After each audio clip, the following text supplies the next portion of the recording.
On today's episode, Duncan Keith and the Edmonton Oilers were swept out of the Stanley Cup Playoffs by the Colorado Avalanche last night. Bruce Cassidy also joins the list of potential Blackhawks coaches for next season after getting fired by the Boston Bruins yesterday. And then to wrap things up will be Blackhawks forward Kirby Dach's 2021-2022 season recap. All that and plenty more right here on Locked On Blackhawks.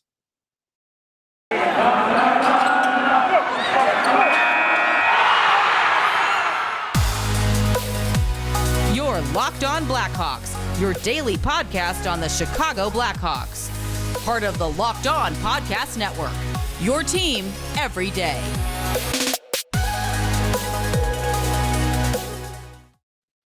Welcome in to the Locked On Blackhawks podcast, your daily podcast on the Chicago Blackhawks. Today is Tuesday, June 7th. I'm your host, Jack Bushman. You can find me out on Twitter at JackBushman2, or you could also go and check out my Strictly Blackhawks account at Talkin' Hockey for all the latest Blackhawks news and updates. And if you're listening to the audio version of today's episode and you like what you're hearing, then please go and show some support first by following the podcast, which will only take a quick couple of seconds. Literally just a quick click of the button will help me out tremendously. Be sure to go and leave the show 5 stars if you like what you're hearing today as well. And if you're tuning in through Apple Podcasts or through Spotify, then feel free to go and leave me a review. I always greatly appreciate getting some feedback from my tremendous listeners out there. And best of all, it's 100% for free wherever you may be listening to your podcasts, whether that be through Apple Podcasts, Odyssey, Spotify, Google Podcasts, etc. It's all 100% for free. And if you go and follow the show right now, then you'll be able to get the latest episode as soon as it comes out each day. And if you're not already watching the video version of today's episode, then be sure to go and check out Locked On Blackhawks on YouTube, because each and every episode, folks, moving forward through the rest of the summer into training camp later on this fall, is going to have a video version as well. So if you haven't done so yet, please go and subscribe to Locked On Blackhawks on YouTube. I would greatly appreciate it, folks. It only takes a quick couple of seconds, and I'm really trying to keep boosting those numbers up. Also, go and smash the like button for me down below and comment as to what grade you think Blackhawks youngster Kirby Dach deserves for his performance this season. And last, also be sure to go and ring the bell, go and turn on those push notifications. That way you can be notified when the episode gets uploaded to YouTube each and every day. All right, good afternoon, everyone. As always, thank you all for joining me on another episode of Locked On Blackhawks, your one-stop shop for all things Chicago Blackhawks, and for making the show your first listen to start off your day. And to open things up on the show this afternoon, I wanted to begin with the latest out of the Stanley Cup Playoffs, with Duncan Keith and the Edmonton Oilers getting swept by the Colorado Avalanche last night, falling in overtime with a game winner from Arturi Lehkonen, the same man that scored the overtime winner to put the Montreal Canadiens in the Stanley Cup last year, funny enough. And the Oilers, us Blackhawks fans were rooting for them. We got some conditions on a future draft pick with Duncan Keith, the trade that happened last summer. The Blackhawks hoping to get back into the second round. That unfortunately isn't going to be happening after the Oilers got knocked out last night. I'll have more on that coming up in just a minute.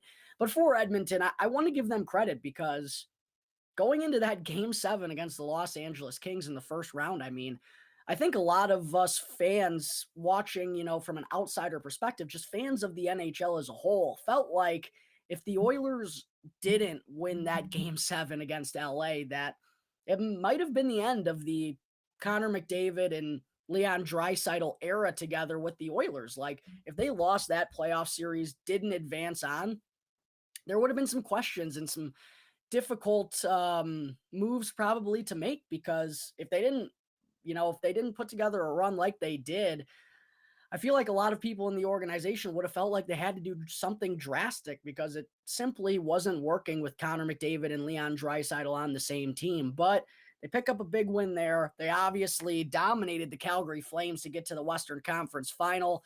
They put up a pretty good fight here against the Avalanche, and did about as well as you can expect, I think, against a really good Avs team. But ultimately just ended up coming up short. It also didn't help that Leon Draisaitl, while he was still playing amazing, dude was out there playing on one leg. I mean, shows you the talent that he has. He was ridiculous and still regularly putting up not even just a point per game, like 2 or 3 points per game while barely being able to skate out there. So kudos to Leon Draisaitl for toughing his way through it.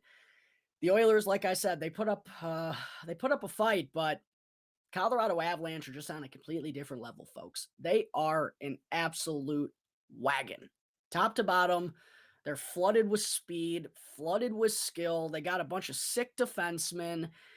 And even with, Darcy Kemper being out, I'm not sure exactly what the update is on him, but, that they still showed no signs of slowing down. It was all gas, no brakes for that team.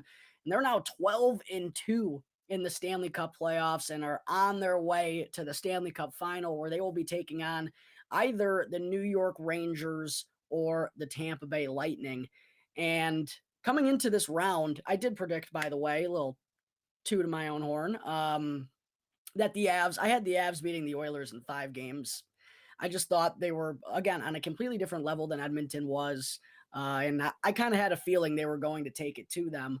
But going back to the start of the postseason, I've talked about this a few times on the show. The Tampa Bay Lightning were my pick to win the Stanley Cup once again for the three-peat.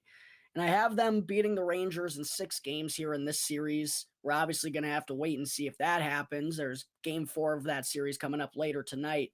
But even if the Lightning do find a way to come back and defeat the Rangers, even though they're the back-to-back Stanley Cup champs, I don't know if I feel all that confident in them defeating the Colorado Avalanche, because that's how good this Avs team has looked throughout the postseason. I mean, Nathan MacKinnon is a man on the mission. I know it's going to suck being without Nazem Kadri for the remainder of the playoffs, but they still have a ton of depth up and down that lineup. Like, I think the Avs, I just have a hard time picturing anyone beating the Avalanche 4 times in 7 games, even the back-to-back Stanley Cup champion Tampa Bay Lightning. Like, I wish I could change my pick. I'm going to stick to my guns. I'm still going to have the Lightning coming away with the cup, but I would not be surprised. I feel like a lot of us feel like Colorado is on their way to hoisting the Stanley Cup right now. It should be really interesting to see who's going to come out of the Eastern Conference, whether it's going to be the Rangers or the Lightning.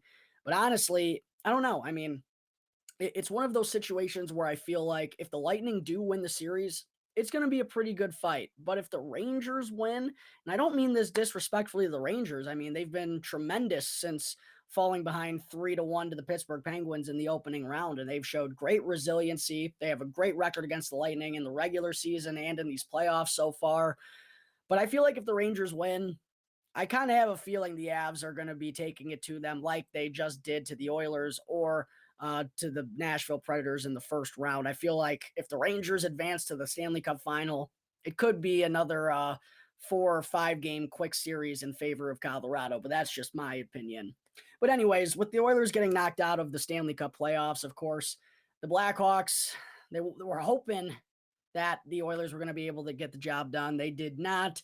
And now they will officially receive a 3rd round pick from Edmonton as part of the Duncan Keith trade from last summer. Would have been nice, though, to have that additional 2nd round pick. Three picks in the 2nd round would have had the Blackhawks sitting pretty. But now that Edmonton has been knocked out, the Hawks know exactly where they're going to be sitting heading into the 2022 NHL draft coming up later this summer. They don't have any picks in the 1st round, which really does suck. Thanks for nothing, Minnesota.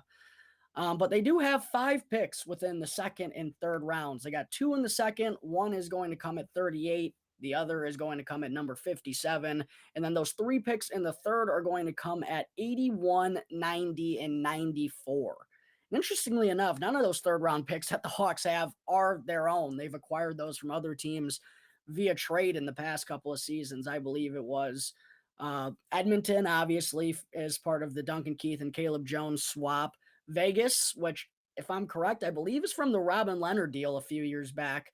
And then one's from Toronto, but I think the Blackhawks got that pick from Calgary as part of the Nikita Zadorov trade. So those are how the Hawks accumulated those 3 third-round picks that they have this season. But after those 5 picks in the second and third rounds, the Hawks don't have a selection in the fourth or the fifth, but they do have 2 in the sixth, and then they wrap things up with 1 in the seventh. So, barring any more trades in the next few weeks, it looks like the Blackhawks are going to have 8 selections in the upcoming 2022 NHL draft later on this summer. All right, there's a quick update out of the Stanley Cup playoffs with Duncan Keith and the Edmonton Oilers getting knocked out to the hands of the Colorado Avalanche. Coming up in just a moment, I will get into Bruce Cassidy getting fired by the Boston Bruins yesterday.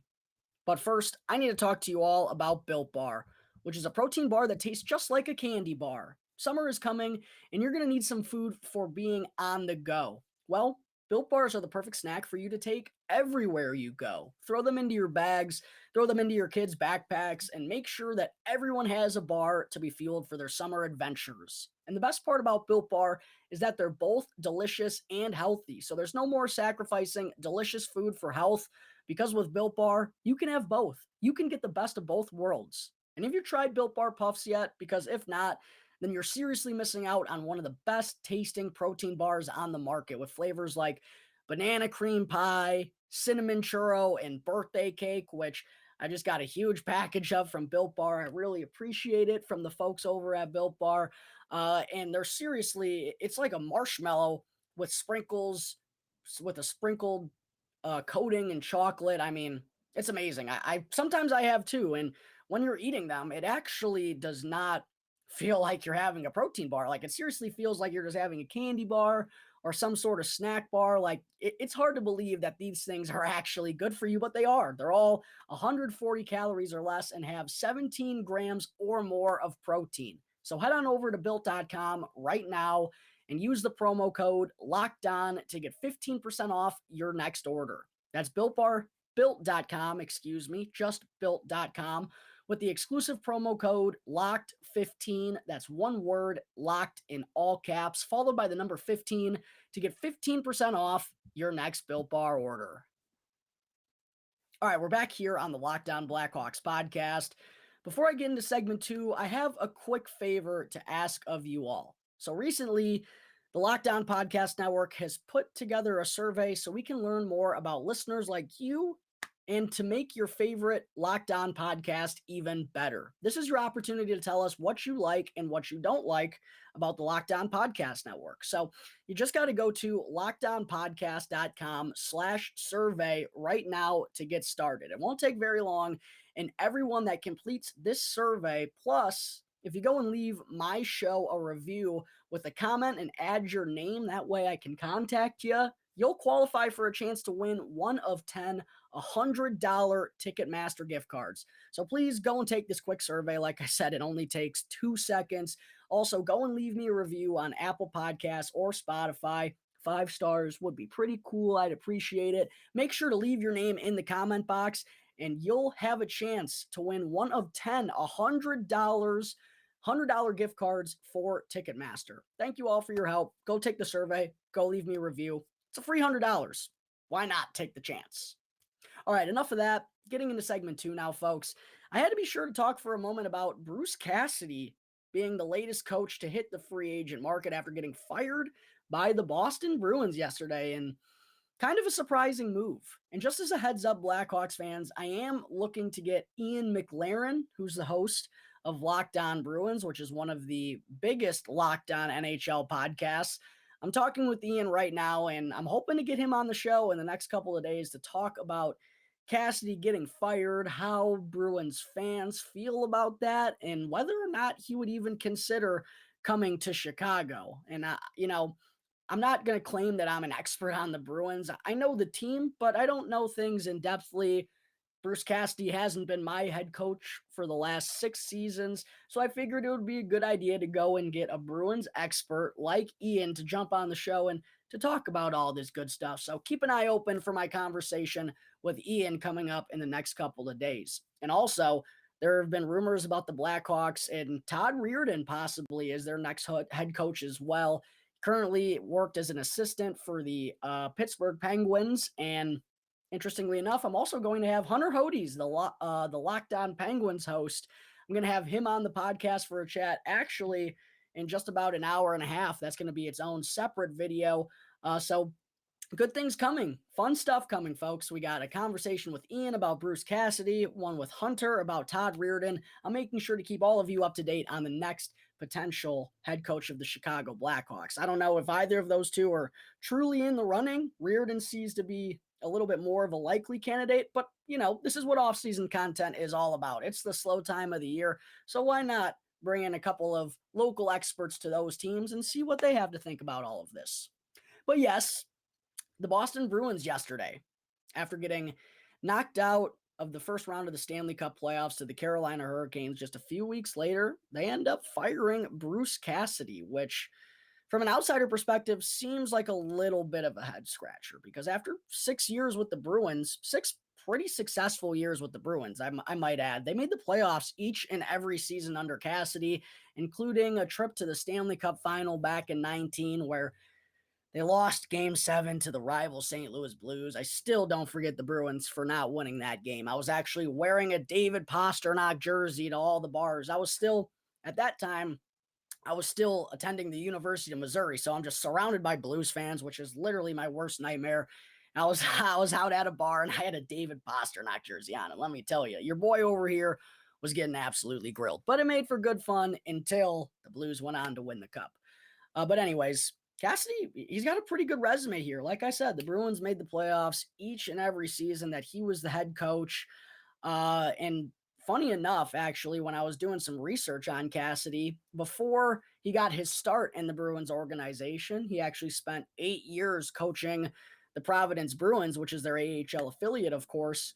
But for the 2 years prior to joining on with the Bruins, Bruce Cassidy was actually the assistant coach for the Chicago Blackhawks when Trent Yawney was the man who was still in charge. So he does have a little bit of ties to the Chicago area and to the Blackhawks. Obviously, a lot has changed in the past 16, or what was that? I think he was there from 2006 to 2008. So a lot's changed in the last 14 years, but I just found that kind of funny that I didn't even know that, to be honest. I didn't even know Cassidy was once a member of the Blackhawks organization. But like I said, I think that resume speaks to itself, and throughout his coaching career, he's been successful at all levels. The AHL, he was really good in Providence. And he's had 2 other years of NHL coaching experience before replacing Claude Julien with the Bees. He coached the Washington Capitals for a couple of years back in the day. So in total, out of his 8 years of NHL head coaching experience, Cassidy's teams have made the playoffs 7 times. They've only missed it once. And more so than that, I feel like not only has his teams been successful, but he's done a really good job recently with keeping the Bruins pretty darn competitive despite going through some changes in terms of their roster. Like we saw Zdeno Chara drop down from being the number 1. Charlie McAvoy comes right in and is doing a fantastic job. Torrey Krug's also another guy who recently left. There's been a bunch of forwards who have left the team over the years. David Krejci is one who just recently left. They've had their share of departures over the last handful of years, and there actually could be even more coming this summer, with the big one being Patrice Bergeron potentially. But the one thing I have to mention when it comes to Cassidy is it seems unlikely, given the position that he was just in, that he's going to want to sign on through a rebuild. It's basically the same situation as Barry Trotz, right? They've been coaching competitive teams for so long. Are they really going to want to come to Chicago and be a part of the rebuild? And that's actually a question that I'm going to ask Ian myself here in the next couple of days. But at the very least, the Blackhawks undoubtedly have to give Bruce Cassidy a phone call. You got to at least see if the dude's interested, because the worst thing he could say is no, right? Like, if he turns you down, he turns you down. At least do everything in your power to see if he's interested, or see if this is an opportunity that he would like to pursue. And I suspect, knowing Kyle Davidson, I suspect him in the front office, or if they haven't done it already, they're at least planning on doing it here in the next couple of days. And that's all you can really ask. At least see if this is something that he would consider. And, this is starting to become the crucial point for the Blackhawks coaching search. Like, they're trying to have things figured out in the next month or so. And there's a lot of big name free agent coaches out there on the market. So at the very least, give these veteran coaches a call, see if this is something they're interested in, and, then move on and reevaluate based on their answers. But at the very least, pick up the phone, Kyle, give Bruce Cassidy a ring. It's go time. The Blackhawks are they've been talking about mid-July, so they're probably a month or so away from naming their next head coach. All right, there's a quick breakdown on Bruce Cassidy getting fired by the Boston Bruins yesterday. Coming up in just a minute, I still have to get into Blackhawks forward Kirby Dach's 2021-2022 season recap. Welcome back to the Locked On Blackhawks podcast. I'm your host, Jack Bushman. Moving on into our third and final segment. I got an itch here on my neck. I don't know what that's from.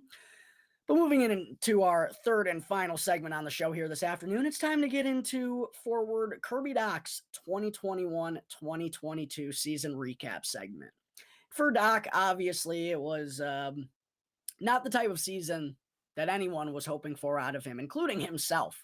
And Dach was aware of his struggles. That's 100% sure, because I've talked about this a lot over the last 6-7 months, but going to practice and watching Kirby Dach, like, you could just tell how frustrated he was with himself. He just didn't seem like he was having a good time. He just seemed pissed. There were no smiles, no laughs. Like, it just seemed like the pressure was really getting to him. And I think it was even tougher seeing, a guy like Trevor Zegras, who got picked after him, just absolutely lighting it up. And, a couple of other youngsters like Matt Boldy goes and finds immediate success with the Minnesota Wild.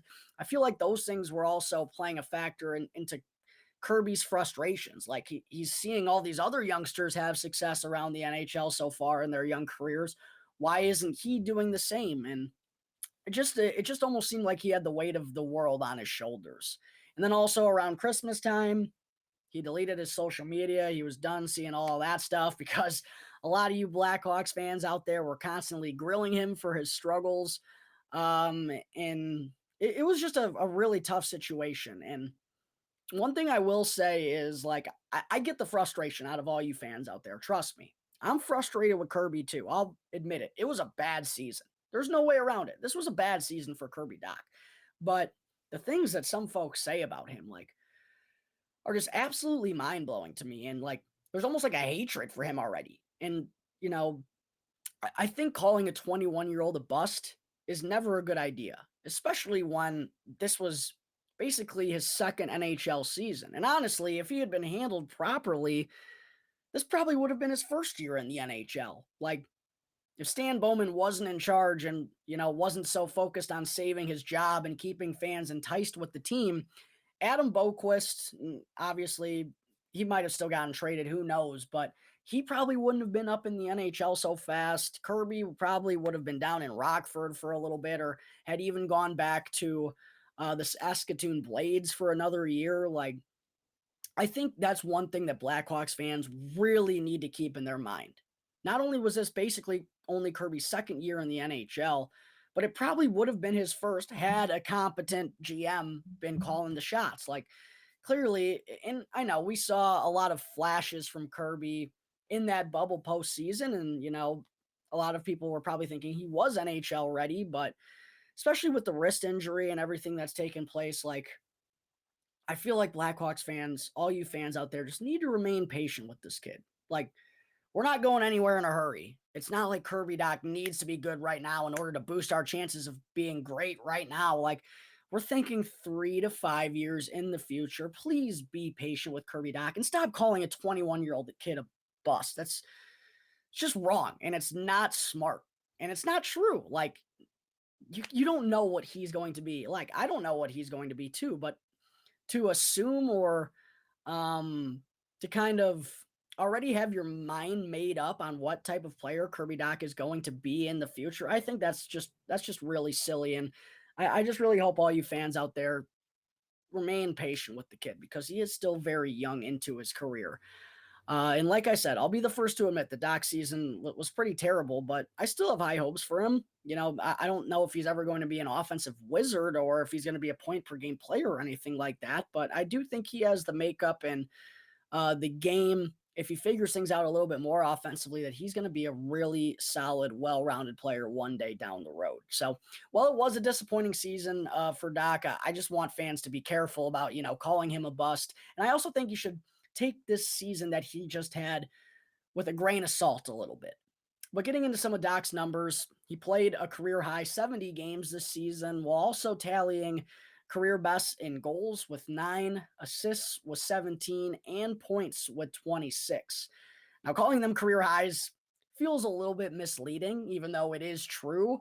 But this was, like I said, his first full season since being a rookie 2 years ago. So you would expect him to probably have career highs all across the board. And these numbers aren't very impressive. So yes, career highs, but still not where you wanted them to be. So kind of got to take that into consideration. They're good numbers for Kirby in comparison to his past years, but they're still not very good numbers for where we'd want him to be at this point. Also, he had 43 penalty minutes this year, which kind of jumped off the page to me a little bit. Compared to some of the penalty minutes that he's had so far in his short career, I feel like they were up a little bit, but then I kind of realized the way that he was being utilized this year, he was in more of a defensive second or third line center role for the most part. That's kind of how Derek King elected to use him. So I do kind of understand a little bit why those penalty numbers would be up.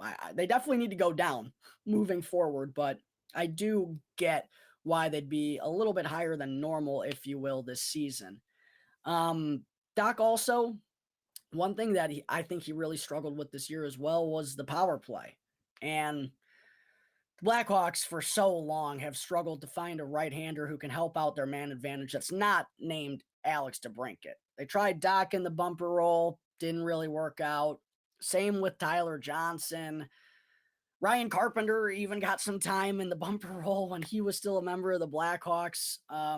It just, none of it worked. And I think that's such a crucial part. I've already talked about this with Dylan Strome and Jonathan Taves and their season recaps. By the way, if you haven't tuned into those yet, go back to the last few episodes once today's show wraps up and go and listen to what grades I thought those types of players deserved. I've already done recaps on Jonathan Taves, Patrick Kane, Alex DeBrincat, Dylan Strome, Seth Jones, Jake McCabe, Dominic Kubalik. If you're interested to hear what grades I gave any of those players that I just listed off, go and check out the YouTube channel. There will be a list of videos. Just go and click on them. There's a time log, so you can go to that segment in particular and just listen to what grades I felt each of those players deserved. But one thing that I brought up with Dylan Strome and Jonathan Taves, the power play unit was non-existent other than Alex DeBrincat and Patrick Kane. No one was, and I think it's a little bit different with Dach in the bumper role, but no one else could help those guys out. And it seemed like the power play was just so one-dimensional. Kane, up to Jones, to DeBrincat. They're just playing catch in a triangle, basically. That was the Blackhawks power play this year. Both Dach, the power play as a whole, and I guess I'll include whoever is in charge of the special teams department in the future for the Blackhawks, they just need to find a way to get more pieces involved on that man advantage. Find a way to open up passing lanes and create scoring opportunities for different players, because if you have 4 or 5 weapons out there on the man advantage, that's going to make things a lot more difficult for the opposing penalty killers. Whereas this year, in the last couple of seasons, penalty killers on opposing teams know that it's going through Alex DeBrincat or Patrick Kane. So if they shut those two guys down, they can shut down the Blackhawks power play, basically. So I'm really hoping that Dach himself can find a way to help out a little bit more in that bumper role, and whoever is coaching up the special teams units next season finds a way to get more players involved than just 88 in number 12. Also for Dach, one thing that played a part in his offensive struggles this year was he shot 7.8%. And that's actually his shooting percentage throughout his short career so far in the NHL. 7.8%, which, by the way, if you don't know anything about shooting percentages, that is abysmal. It's not good at all. Like Jonathan Toews and Patrick Kane were both 0.01% away from shooting a career low percentage, and they were both in the nines. Kirby Dach's at 7.8 for his career. That's an average shooting year for Kirby Dach right now. And I get that he's always been deemed a pass first player, but I thought he'd be able to find the back of the net more frequently than he has so far. So that's definitely something he needs to work on a lot, is his shot. I feel like he shoots a lot right in the goaltender's breadbasket. And when he has an opportunity to shoot, he passes. That's something he really does need to figure out, right? Is that shot and being more aggressive with the puck on his stick. Hopefully, he'll be shooting better than 7.8% in the future because, like I said, that's just not even close to being good. 7.8%. It's actually kind of hard to fathom. I get that he's not a sniper, but 7.8%, that's like a fourth line type of a shooting percentage. Not very good whatsoever. So hopefully Dach will be able to figure that out in the next few years. But that's definitely something that he has to work on, undoubtedly. Shooting the puck. And like I said, it's weird because when we want him to shoot, he doesn't. But I get why he's passing it, because he's not finding much success. I don't know. His whole offensive game is something he needs to work on. But if he's going to be a good and crucial offensive player for the Blackhawks moving forward, he's going to have to be finding the back of the net at a better clip than sub 8%. That's just not top six numbers, no way around it. Also, Kirby averaged 18 minutes and 3 seconds of time on ice this year. As I said, kind of that second line center role for the most part. And I feel like that 18-minute mark is probably where he's going to be at next year, unless he takes a massive stride in his development and becomes the top line center for the Chicago Blackhawks. I'm hopeful that would happen, but I feel like being right around 18, 19 minutes is pretty realistic. A pretty realistic expectation for Kirby looking forward. The last part of Dach's game that I wanted to talk about overall was his defense, which to me is probably the most solid part of his game right now. He's really strong on the back check. He's responsible in transition. He also forced a career high 49 takeaways this season, and that was also coming well. Derek King had him playing a lot against the opposing team's top two lines. Like, that's kind of the role that Kirby Dach had, was a responsible second or third line defensive center. And I thought he handled that job really well for being, pretty young and inexperienced. And the way that he still has a little bit of a ways to go here. He needs to use his size to his advantage a little bit better. But I thought that side of his game was definitely the best part of it this season. Like, he was scrappy. I know he got run over a lot this year too, which he's going to have to keep his head up a little bit more often. But the way that he takes on the opposing teams, especially at the center position, like, you have more responsibility at center than you do on either of the wings, obviously.